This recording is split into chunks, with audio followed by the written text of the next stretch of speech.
Tumayo ang lahat para sa panalangin.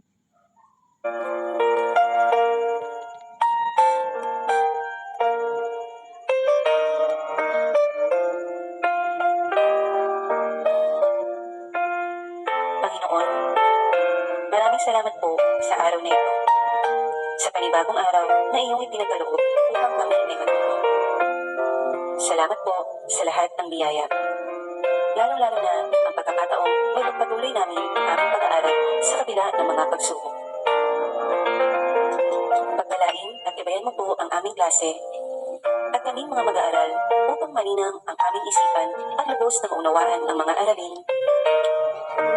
at magawa ng maayos at gusto ang lahat ng gawain. Gabayan at pagpalain mo rin po ang aming mga guro sa matyagang paghahatid sa amin ng mga leksyon at sa paggabay sa amin sa araw-araw. Ganoon din ang aming mga magulang sa patuloy na pagsuporta sa amin sa kabila ng mga pinakaharap naming pagsubok. Muli, maraming salamat po sa lahat. Ikaw ang aming sandigan at kalakasan. Amen. Magandang umaga mga bata. Miss Secretary, may lumiban ba sa ating klase ngayong araw?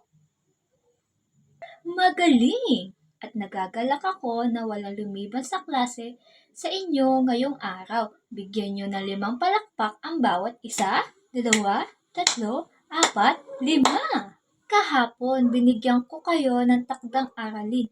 Naaalala nyo ba ito, class? Bas ninyo ang inyong kwaderno. Palitan na kayo ng mga kwaderno at narito ang mga sagot. Husay! Halos lahat ay nakakuha ng tamang pagsulat ng malaki at maliit na titik. Naaalala nyo ba ang tinalakay natin kahapon? Tama, na isa sa kilos ang napakinggang awit. Magaling! Dahil naaalala nyo ang ating kaaraling kahapon. Bigyan nyo ang bawat isa ng aling duni syaklap. Alam nyo ba ang aling duni syaklap? Kung hindi, sabayan ninyo ako. 1, 2, 3, 1, 2, 3. Magaling, magaling, magaling! Ngayon, class, may hinanda akong video ating sabay-sabay na panoorin habang ang lahat ay nakaupo ng tahimik at nakikinig. Naiintindihan ba ako, class? Kamusta mga bata? Tayo ay mag-aaral ng alpabetong Pilipino. A, E, I, O, U. A, E, I, O, U. A, alimango, aso, apoy, abanigo, ani.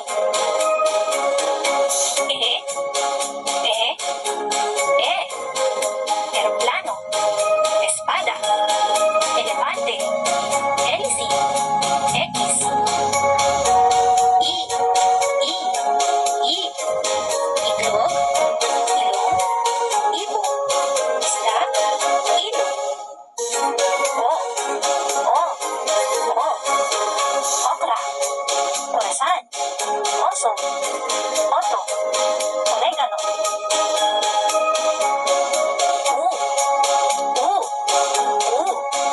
Ubas, ulap, usa, unggoy, upuan. Ating napag-aralan ang alpabetong A, E, I, O, U. Maraming salamat. Class, sa tingin nyo, tungkol saan ang ating aralin? Magaling! Pagkilala at pagbigkas ng wasto ng tunog ng mga pantinig na A, E, I, O, U. Pero bago tayo magsimula sa ating aralin ngayong araw, narito ang mga layunin na dapat sundin para sa aralin natin ngayong araw. Basahin nyo nga, class. Mahusay! Nakikilala at nabibigkas ang wastong tunog ng bawat titik ng alpabetong Pilipino. Natin ang mga letrang nasa pisara. Ano ang mga nakikita ninyo? A, E, I, O, U. Alam mo ba na ang mga letra ay mayroon ding mga tunog? Tulad na lang ng A, E, I, O, U. Handa na ba kayo mapakinggan ang mga tunog nito? Kung handa na kayo, makinig. Sa letrang A ay may tunog na A. Ano ulit? Ang letrang A ay may tunog na A. Ang letrang E ay may tunog na E. Ano nga ulit? Ang letrang E ay may tunog na E. Magaling! Ang letrang I ay may tunog na I. Ano nga ba ulit? Ang letrang I ay may tunog na I. Ang letrang O ay may tunog na O. Ulitin nyo nga. Ang letrang O ay may tunog na O.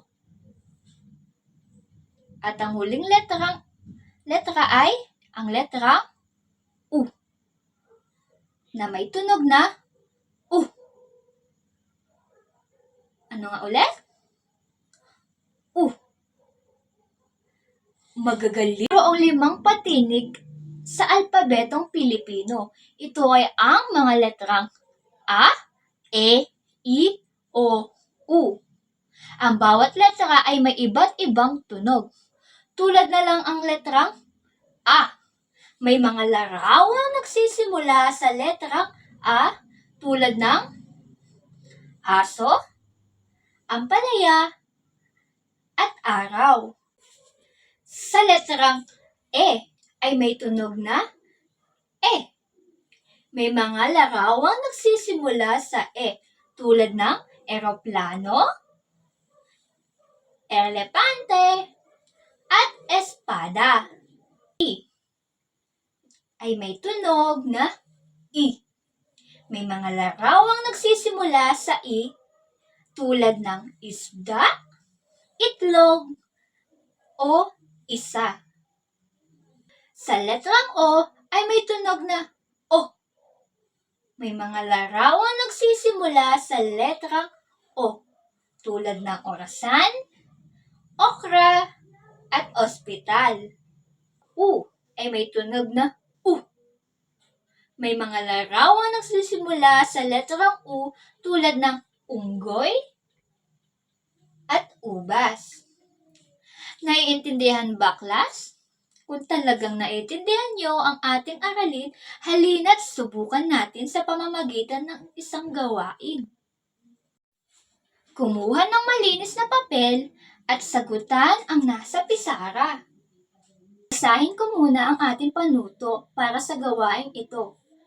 Isulat sapat lang ang unang tunog ng mga sumusunod na larawan.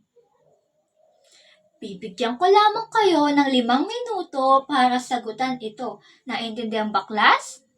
Na ba ang lahat? Kung ganon, narito ang mga tamang sagot. At iyon ang iwasto.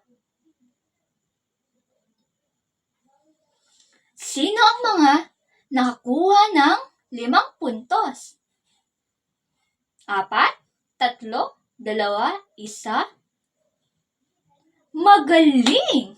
Lahat ay nakakuha ng 5 puntos. Dahil dyan, bigyan nyo ang bawat isa ng spaghetti clap. Alam nyo ba ang spaghetti clap?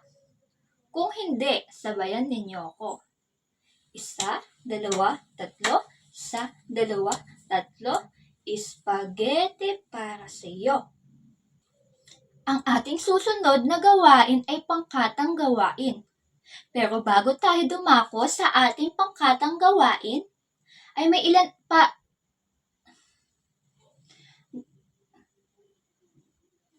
ilan panuntunan tayo sa paggawa ng ating pangkatang gawain na dapat sundin. Una, makipagtulungan sa kagrupo. Pangalawa, mag-focus sa ginagawa. Pangatlo, maging malinis sa gawain. Pang-apat, iwasan mag-ingay. Hahatiin ko kayo sa dalawang grupo. Ang hanay 1 at 2 ang unang grupo. Ang hanay 3 at 4 ay ang pangalawang grupo. Nagkakaintindihan ba, class? Bago tayo magsimula, babasahin ko muna ang ating panuto. Magbigay ng tig-2 halimbawa ng mga bagay na nagsisimula sa mga sumusunod na patinig. Bigyan ko lamang kayo ng 10 minuto para tapusin ito. Nagkakaintindihan ba, class? Maaari nyo nang simulan ang gawain na ito. Maaari nyo nang simulan ang pangkatang gawain na ito. Magaling! Sabay-sabay natapos ang lahat. Ipaskil sa pisara ang mga gawa nyo. At titignan ko kung tama ang binigay nyong mga halimbawa o tugma sa aking mga sagot.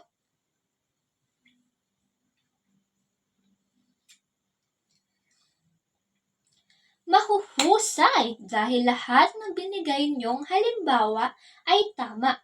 Lahat kayo ay may papremyo pero mamaya na pagtapos ng ating klase. Sa ngayon, bigyan nyo ang bawat isa ng 5 palakpak.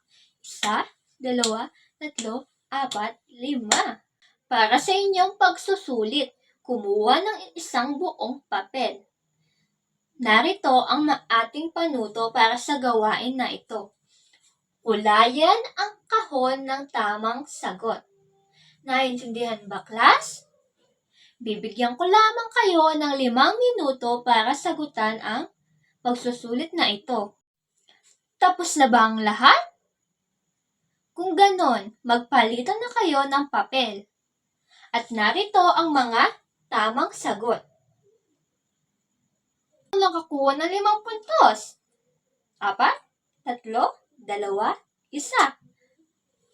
Mahuhusay!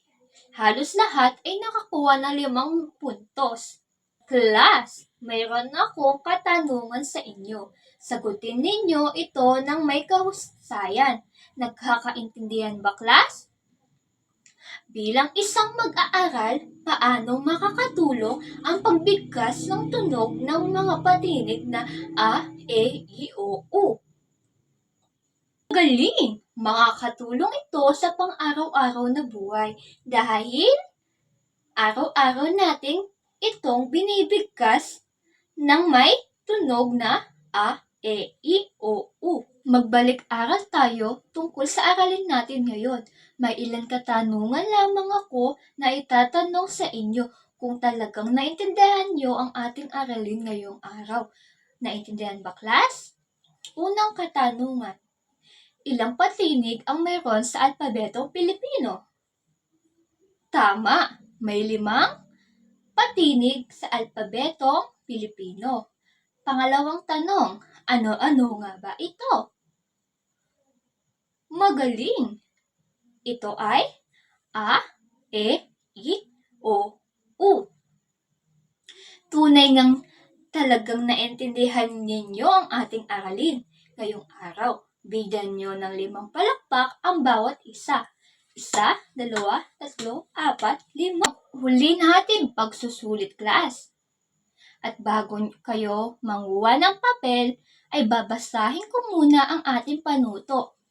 Isulat sa bilog ang tamang patinig. Bibigyan ko lamang kayo ng 10 minuto para tapusin ito. Tapos na ba ang lahat? Ipasa paharap ang mga papel at ako na lamang ang mag-check niyan. Nagkakaintindihan ba, class? Kunin ninyo ang takdang aralin na kwaderno at isulat ang nasa pisara. Bago ninyo isulat, babasahin ko muna kung ano ang iyong takdang aralin. Mula sa inyong bahay ay maghanap ng mga gamit na nagsisimula sa mga patinig na A, E, I, O, U. Kunan ito ng larawan at i-print ito sa malinis na bond paper na short. Nagkakaintindihan ba, class? Kung ganon, dito na nagtatapos ang ating klase. Paalam, class! At maraming salamat sa pakikinig ngayong araw.